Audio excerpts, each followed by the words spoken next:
Assalamualaikum warahmatullahi wabarakatuh. Selamat pagi anak-anak. Bagaimana kabarnya pada pagi hari ini?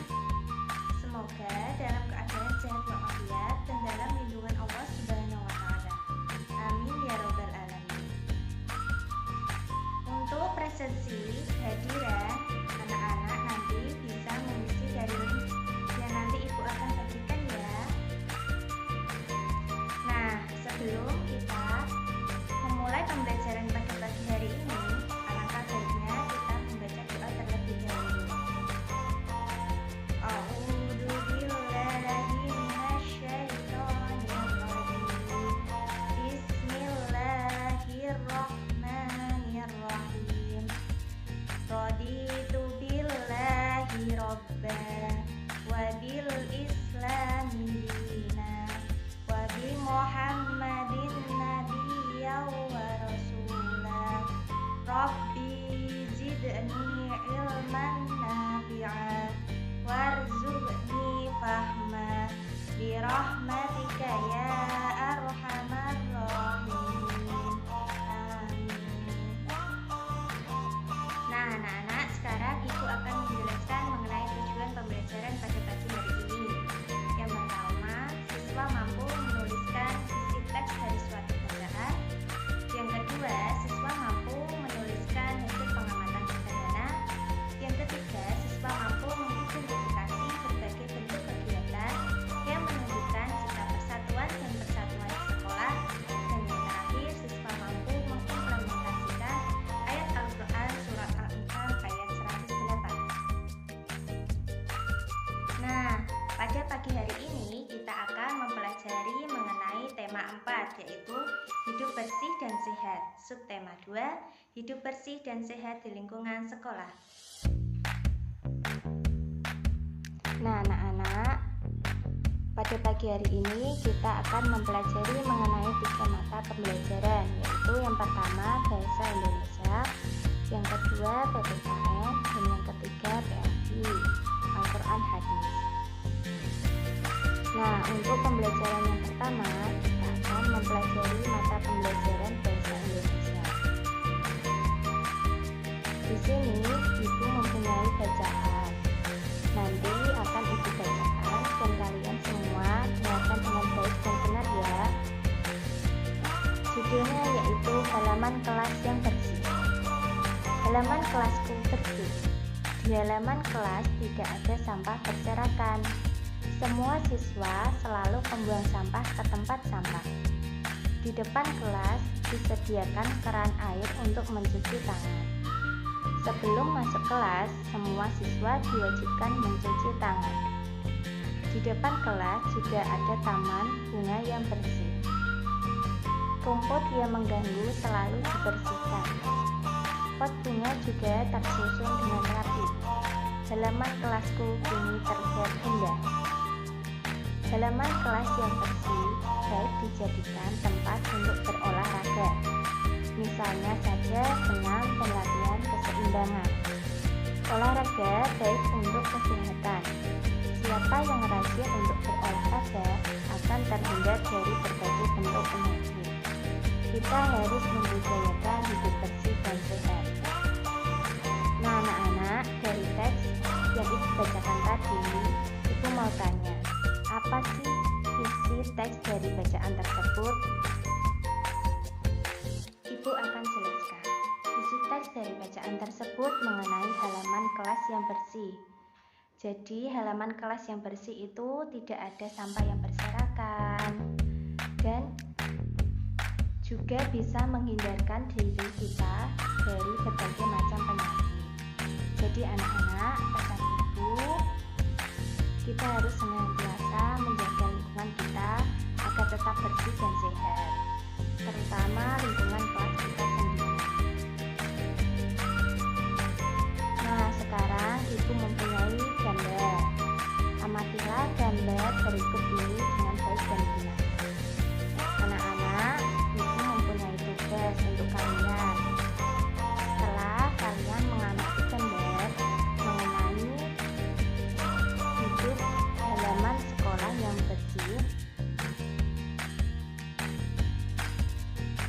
mempunyai tugas untuk menuliskan hasil pengamatanmu terhadap gambar tersebut dalam bentuk laporan sederhana di buku tugas masing-masing. Jadi intinya tugas itu Ibu suruh untuk membuat pendapat kalian atau hasil pengamatan kalian mengenai halaman sekolah yang bersih.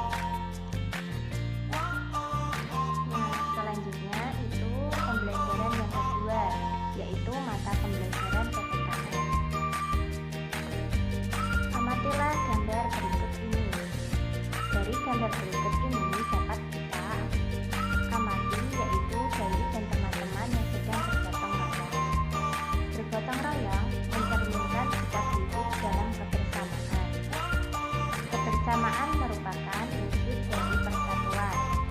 Sikap Dayu dan teman-teman pantas untuk ditiru. Mereka juga menunjukkan sikap kebersamaan dalam kegiatan lain.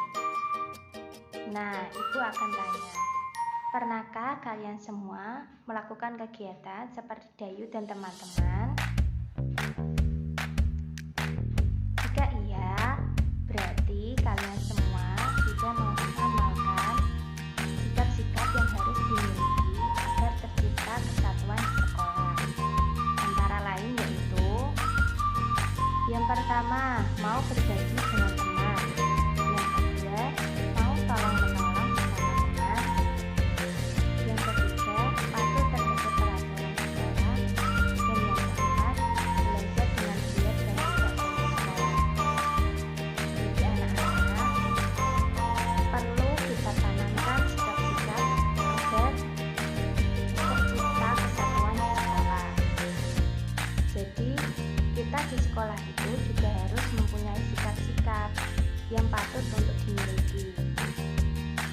Seperti tadi, mau berbagi dengan teman, mau tolong menolong sesama teman, patuh terhadap peraturan sekolah, dan menghargai perbedaan dalam kehidupan sekolah.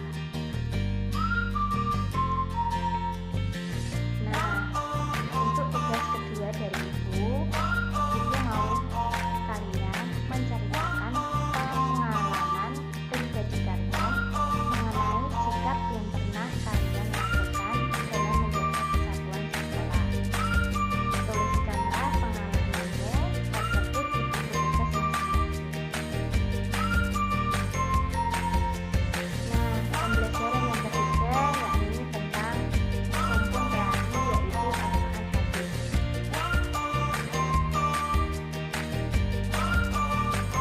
Yaitu mengenai surat Al-An'am ayat 108, yaitu yang berisi tentang persatuan dan kesatuan di sekolah. Nanti Ibu bacakan, anak-anak dengarkan ya. A'udzu billahi minasyaitonir rajim. Bismillahirrahmanirrahim. Wala tasubbul ladina yad'una min dunillahi fayasubbullaha adwan bighairi ilm. Kadzalika zayyana likulli ummatin amalahum thumma ila rabbihim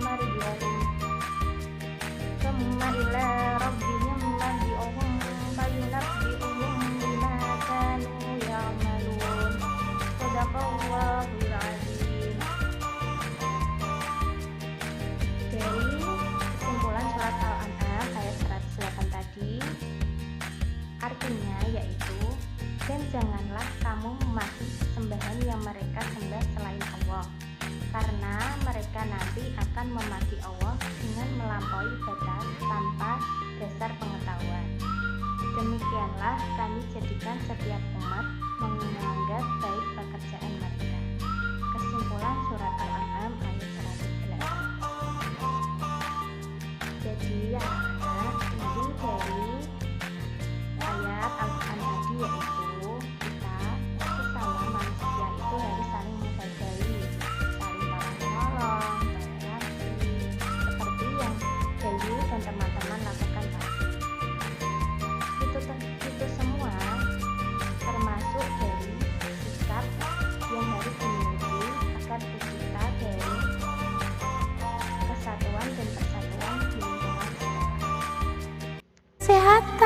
dan membuat kami mampu melaksanakan tugas kami. Berkati juga mereka yang menyiapkan makanan ini. Semoga mereka mendapatkan berkat yang sama seperti kami. Amin, ujar Kristina.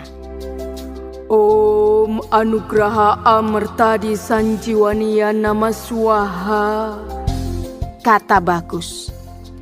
Allahumma barik lana fima rozaqtana wa qina adzabannar. Nabila berdoa. Setelah berdoa, mereka pun saling berbagi makanan dan senyuman.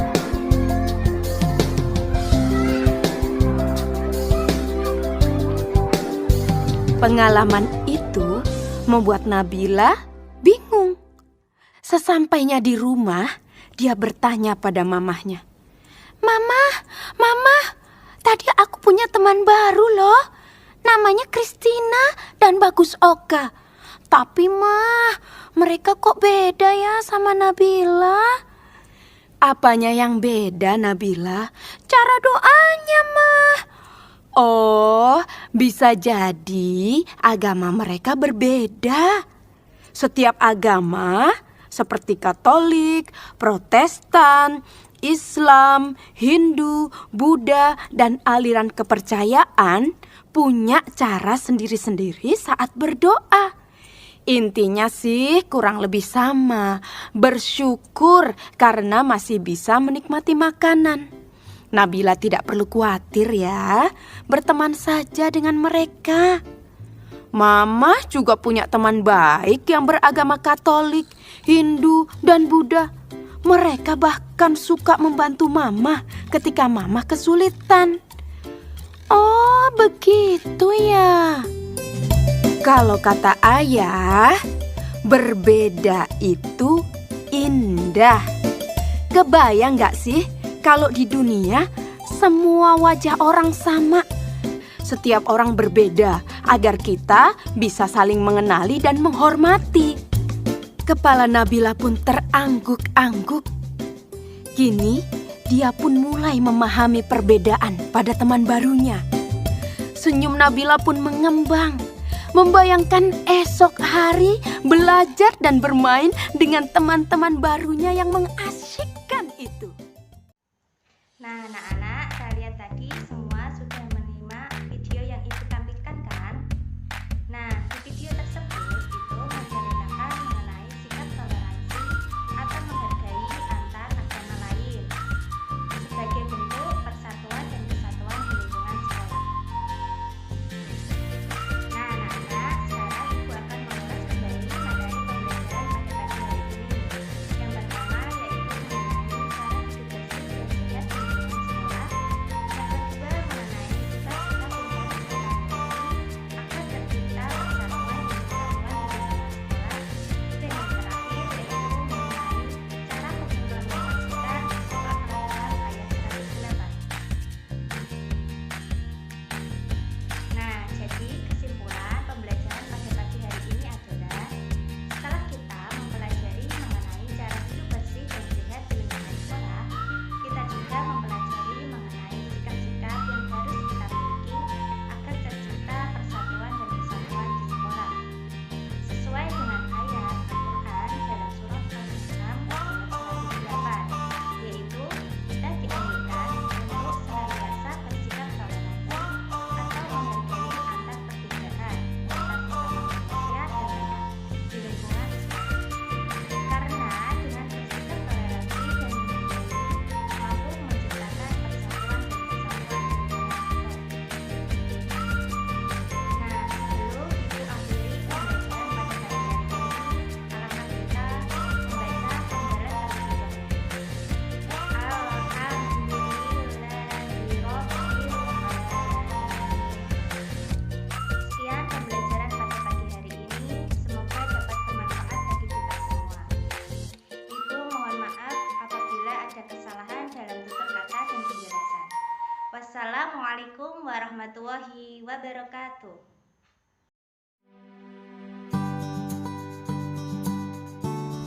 Virus corona telah menyebabkan kasus infeksi di sebagian besar negara di dunia, termasuk Indonesia. Wajar jika kita merasa khawatir akan terinfeksi virus itu karena penularannya yang sangat cepat. Namun, kita bisa mencegah penyebaran virus corona ini dengan 5 langkah mudah berikut. Pertama, biasakan cuci tangan dengan sabun dan air mengalir minimal 40 detik atau gunakan cairan pembersih tangan berbasis alkohol 60%. Kedua, hindari menyentuh mata, mulut, dan hidung yang merupakan pintu masuk virus ke tubuh kita. Ketiga, jika Anda batuk dan bersin, tutuplah mulut dengan lengan bagian dalam atau tisu dan gunakan juga masker. Keempat, hindari kerumunan atau kegiatan yang melibatkan banyak orang. Jaga jarak 1 meter atau lebih dengan orang lain. Kelima, jika Anda punya gejala infeksi virus corona, segera hubungi hotline 119 extension 9. Dengan ini, Anda telah membantu pemerintah dan petugas kesehatan bekerja lebih efektif melawan COVID-19. Yang terpenting, tetap tenang dan jangan panik dalam menghadapi pandemi virus corona. Selalu jaga kesehatan dan lakukan kegiatan bekerja, belajar, dan beribadah dari rumah. Mari kita bersama-sama cegah penyebaran virus corona. Dengan melakukan kegiatan di rumah saja, nikmatilah waktu bersama keluarga. Jika ada kebutuhan yang mendesak yang harus dilakukan di luar rumah, terapkanlah social atau physical distancing. Dengan menjaga jarak saat berinteraksi minimal 1 meter sebagai langkah memutus rantai penyebaran virus corona. Semoga bangsa Indonesia bisa segera keluar dari musibah ini. Ayo Indonesia, kita lawan virus COVID-19. Ayo cegah penyebaran virus dan disiplin diri adalah kunci keberhasilan melawan COVID-19.